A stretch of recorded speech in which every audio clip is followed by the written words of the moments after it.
बिस्मिल्लाहिर्रहमानिर्रहीम। My name is doctor Sumaiya और आज हम लोग जो सब्जेक्ट पढ़ रहे हैं वो है काइनेजोलॉजी और इसका लेक्चर नंबर 6 है।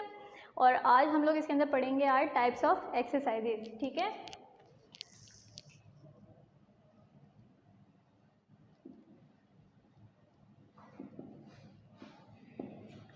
आज का हमारा टॉपिक है टाइप्स ऑफ एक्सरसाइजेज। अब एक्सरसाइजेज क्या होती हैं? जब आप अपने बॉडी को एक सिंक्रोनाइज्ड वे के अंदर जो है मूव करते हैं to tone up your muscles, ठीक है, ताकि आपके मसल्स जो हैं वो टोन अप हों और वो एक्टिव रहें, तो उस कंडीशन में हम उसे कहते हैं कि हम लोग अपनी मसल्स को एक्सरसाइज करा रहे हैं। नॉर्मल आपकी जो डेली रूटीन में आप जो वर्किंग कर रहे होते हैं वो आपकी एक्सरसाइज के अंदर काउंट नहीं होते। एक्सरसाइज के अंदर आप अपने मसल्स के ऊपर स्पेशल बर्डन डालते हैं ताकि वो टोन अप हो, स्ट्रेंथन हो, ठीक है। उसी बेसिस के ऊपर हमारी एक्सरसाइजेज होती हैं। कुछ मसल्स होते हैं उन्हें रिलैक्स करने की ज़रूरत होती है क्योंकि वो बहुत ज़्यादा स्ट्रेस ले लेके जो है वो क्या कहते हैं फटीग हो चुके होते हैं, स्पैज़ में जा चुके होते हैं। उनके लिए हम लोग रिलैक्सेशन एक्सरसाइजेज जो हैं वो प्लान करते हैं। कुछ मसल्स होते हैं वो फ्लैसिड हो चुके होते हैं, बहुत ज़्यादा वो क्या कहते हैं अपनी स्ट्रेंथ खो चुके होते हैं, उनके लिए फिर हम स्ट्रेंथनिंग एक्सरसाइजेज जो हैं वो प्लान करते हैं। कुछ मसल्स होते हैं उनका मास हम लोगों ने बिल्ड करना होता है, उनके लिए हम लोग फिर क्या कहते हैं स्ट्रेंथनिंग प्लस स्ट्रेचिंग एक्सरसाइज करते हैं और इसके अलावा बॉडी बिल्डिंग भी हम उनके लिए प्लान करते हैं फिर। और कुछ मसल्स होते हैं वो कॉन्ट्रैक्टेड फॉर्म में आ चुके होते हैं, जिनकी जितनी उनकी ओरिजिनल लेंथ होती है वो उससे शॉर्टर लेंथ में आ चुके होते हैं, तो उनके लिए हम स्ट्रेचिंग एक्सरसाइज जो है वो प्लान करते हैं। ठीक है, अब हमें पता है कि हमारे पास हमारी बॉडी जो है वो दो तरह की मूवमेंट्स है वो परफॉर्म करती है। ठीक है, बॉडी के अंदर हमारे दो तरह की मूवमेंट होती है, वॉलेंट्री होती है और इनवॉलेंट्री होती है। आपको पता है कि जो वॉलेंट्री मूवमेंट्स होती हैं वो आपके ब्रेन के अंडर कंट्रोल होती हैं, आप उन्हें सोच समझ के परफॉर्म कराते हैं, जबकि इनवॉलेंट्री जो मूवमेंट्स होती है वो आपके ब्रेन के अंडर कंट्रोल नहीं होती।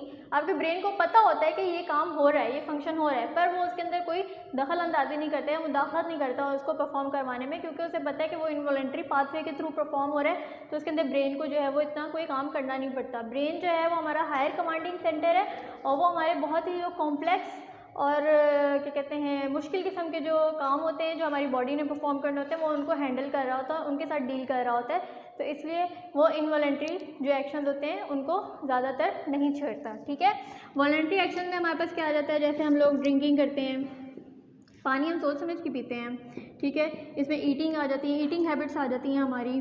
उसके अलावा जो इनवॉलेंट्री एक्शन है उसके अंदर हम लोग जो अपनी आँख झपकते हैं, ठीक है, तो फ्लिकर ऑफ आई जो है वो हमारे पास खुद ब खुद ही जो है वो परफॉर्म होता है। उसके बाद हमारा ब्रीदिंग है, सांस लेना जो है वो भी हमारा इनवॉलेंट्री है। हार्ट बीट, आपका जो हार्ट है वो अपना वर्किंग जो है सारा वो इनवॉलेंट्री एक्शन से जो है वो परफॉर्म कर रहा होता है। ठीक है, अगर ये हमारे ब्रेन के अंदर कंट्रोल होते हैं तो सोचें कभी आप सांस लेना भूल जाएं तो आप वहीं पे फड़क जाएंगे। ठीक है, तो इसलिए अल्लाह ताला ने कुछ चीज़ें जो है वो इनवॉलेंट्री उसमें सोची हुई रखी हुई हैं और कुछ जो है वो वॉलेंट्री एक्शंस में रखी हुई हैं। जहाँ पे हमारे पास बात आ जाती है एक्सरसाइजेज की, तो एक्सरसाइजेज हमारे पास वॉलेंट्री एक्शंस के अंडर आती हैं। ठीक है, एक्सरसाइजेज जो है वो हमारे पास सबसे पहली जो अगर हम बात करते हैं तो वो हमारे पास एक्टिव एक्सरसाइजेज होती हैं। दूसरी हमारी टाइप जो है वो हमारे पास होती है पैसिव। तीसरी हमारे पास टाइप होती है वो होती है फ्री एक्सरसाइजेज। ठीक है, चौथी जो है वो हमारे पास होती है असिस्टेड एक्सरसाइजेज। पांचवी की अगर हम बात कर लेते हैं तो वो हम कर लेते हैं रेजिस्टेड। उसके अलावा अगर हम लोग देखें तो हमारे पास जो छठी टाइप हो जाएगी वो हमारे पास असिस्टेड रेजिस्टेड हो जाएगी।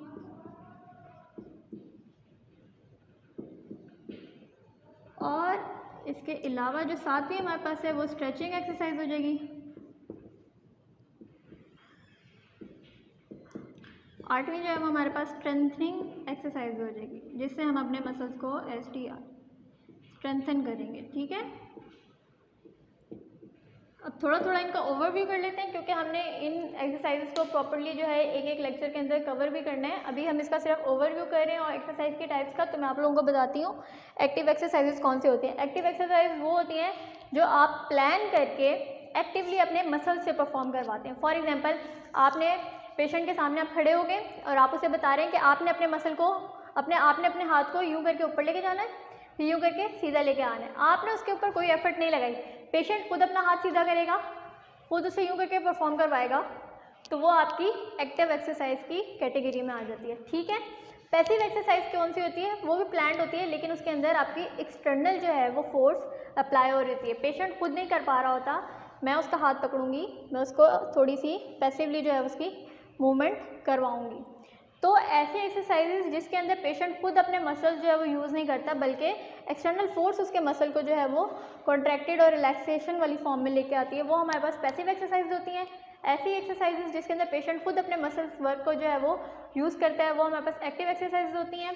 फिर हमारे पास आ जाती है तीसरी फ्री एक्सरसाइज। फ्री एक्सरसाइज में आप कोई प्लानिंग नहीं करते, आप अपनी मर्जी से आपकी बॉडी जो है वो आपके मसल्स जो है वो एक्सरसाइज कर रहे होते हैं। जैसे फॉर एग्जांपल एक बंदा वो स्विमिंग करने गया, अब वो किस लिए गया है? स्विमिंग करने, लेकिन ड्यूरिंग स्विमिंग उसके मसल्स जो हैं वो भी टोन अप हो रहे हैं, वो भी वर्कआउट कर रहे हैं। उसने एक्सरसाइज की नीयत से नहीं गया, लेकिन उसके मसल जो है on the other hand freely खुद ही अपनी एक्सरसाइज को जो है वो कंटिन्यू कर रहे हैं, तो वो हमारे पास फ्री एक्सरसाइजेज में आ जाता है। इसमें रनिंग भी आ जाता है, जंपिंग भी आ जाता है कि एम जो है वो किसी और चीज़ का है, पर उसके साथ साथ मसल जो टोन अप है वो भी साथ साथ हो रही है। ठीक है।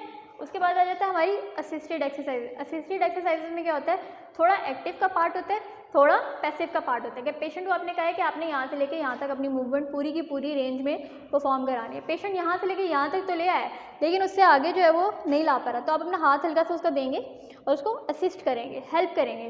तो ऐसे एक्सरसाइज जिसके अंदर पेशेंट जो है वो खुद भी थोड़ी एफर्ट करे और आप भी थोड़ी सी एक्सटर्नल फोर्स वहाँ से लगाएं, वो हमारे पास होती है असिस्टेड एक्सरसाइजेज। फिर हमारे पास आ जाती है रेजिस्टेड एक्सरसाइज। रेजिस्टेड एक्सरसाइज जो होती है उनका पर्पस होता है मसल को बिल्ड करना। ठीक है। एक मसल है, आपने उसे पेशेंट को बोला आप एक्टिवली परफॉर्म कराएं, एक्टिवली पेशेंट ने जो है वो अपना एक्शन जो है वो परफॉर्म किया, फिर आप उसके यहाँ पे रेजिस्टेंस अप्लाई करेंगे कि वो जो एक्शन परफॉर्म करा रहा है आप उसके अगेंस्ट फोर्स लगाएं कि वो अपना एक्शन परफॉर्म ना करा पाए। मैं इसको फ्लेक्शन में लेके जा रही हूँ एल्बो के ऊपर, लेकिन मैं अपने दूसरे हाथ से उसे रेजिस्टेंस दूंगी कि मैं उसे आने ही ना दूं, लेकिन वो अगर फिर भी अपनी पूरी रेंज को कंप्लीट कर रहा है, तो इसका मतलब है कि उसके मसल के अंदर इतनी स्ट्रेंथ है कि वो अपना एक्शन कंप्लीट कर सके, तो वो हमारे पास रेजिस्टेड एक्सरसाइजेज हो जाती हैं। इसके अंदर हम लोग कैटेगरीज बना लेते हैं। पहले हम थोड़ी रेजिस्टेंस लगाते हैं, फिर उसके बाद हम रेजिस्टेंस की अमाउंट तो है थोड़ी ज़्यादा कर देते हैं, फिर आहिस्ता आहिस्ता हम लोग जो है वो रेजिस्टेंस की अमाउंट ज़्यादा करते जाते हैं, जब मसल जो है वो एक सर्टेन अमाउंट ऑफ रेजिस्टेंस को जो है वो कोप अप कर लेता है। ठीक है। उसके बाद हमारे पास आ जाती है असिस्टेड रेजिस्टेड एक्सरसाइज। इसके अंदर हम पेशेंट को असिस्ट भी कर रहे होते हैं और रेजिस्ट भी कर रहे होते हैं। ठीक है। ये भी हमारे पास जो है वो मसल की स्ट्रेंथनिंग के लिए यूज़ होती है। स्ट्रेचिंग एक्सरसाइजेज, ऐसे मसल जो कॉन्ट्रैक्चर डेवलप कर लें उनकी हम लोग स्ट्रेचिंग एक्सरसाइजेज कराते हैं। ठीक है। ख़ास तौर पे जो स्पेस्टिक पैरालिसिस के पेशेंट होते हैं उनके मसल जो हैं वो कॉन्ट्रैक्चर डेवलप कर लेते हैं। उसके अलावा आपने देखा होगा कि अगर किसी बच्चे का कोई एक्सीडेंट वगैरह हो जाता है तो उसके ऊपर प्लास्टर कर देते हैं। ठीक है। पर ड्यूरिंग प्लास्टर वो अपनी कोई मूवमेंट नहीं शो करा रहा होता, तो उसके मसल जो हैं जब उसका प्लास्टर उतरता है तो वो वीक हो चुके होते हैं, कॉन्ट्रैक्टेड हो चुके होते हैं, अपनी जितनी लेंथ होती है ओरिजिनल उससे छोटे हो चुके होते हैं। तो उस वजह से आपको डिफरेंस, वाज़ेह डिफरेंस जो है वो फील हो रहा होता है कि एक नॉर्मल हैंड जो है उसका इतना मसल मैस है और जो प्लास्टर वाला हैंड था वो बहुत ज़्यादा लीन और पतला हो गया है। ठीक है।